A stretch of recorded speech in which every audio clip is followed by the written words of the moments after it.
Going to the beach this week, and you got to enjoy it yesterday. I'm not a huge beach goer, but with these temperatures we're seeing, it actually seems kind of attractive right now. It felt like kind of the only option. Now, I don't have air conditioning in my apartment like so many people in San Luis Obispo don't. So it was about 98 degrees in my apartment when I got home yesterday. So the beach was where I needed to be, and that's definitely something that a lot of people were doing yesterday, because look at these temperatures. Getting into those triple digits in Paso Robles, 108, that well surpassing the former record for October 2nd. That was set as 105 previously, now set as 108 for 2024. 101 in San Luis Obispo, not quite a record there. Got all the way up into those about 105 just a few years ago. 100 degrees in San Ynez, 98 degrees in the Cuyama Valley. So it was a hot one yesterday, but why are we seeing triple digit heat in October? Because these temperatures are 15 to 20 degrees above what's typically normal for this time of the year. That's all thanks to this big high pressure system that is really impacting large portions of the western half of the U.S. So this big high pressure has this broad clockwise circulation around it, like all high pressures do in the northern hemisphere. But for us, that's important because it's drawing this very, very warm air that is very warm and dry from the desert southwest, and it is bringing it right into the central coast. Now, that's what's going to continue to bring us that extreme heat day after day. The good news, though, is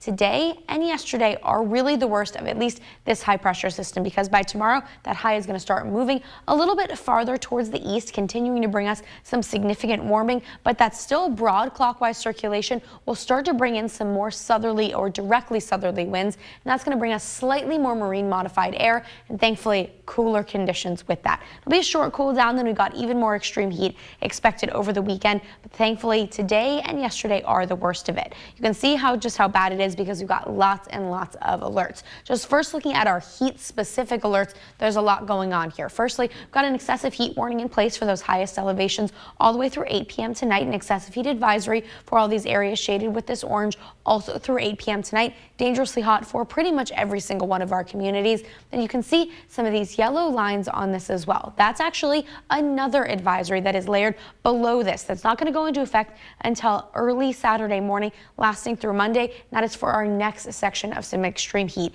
expected here on the central coast. We also have a fire weather warning on top of all of that, with very dry ground cover, continuing to see those fire weather concerns for the next few days.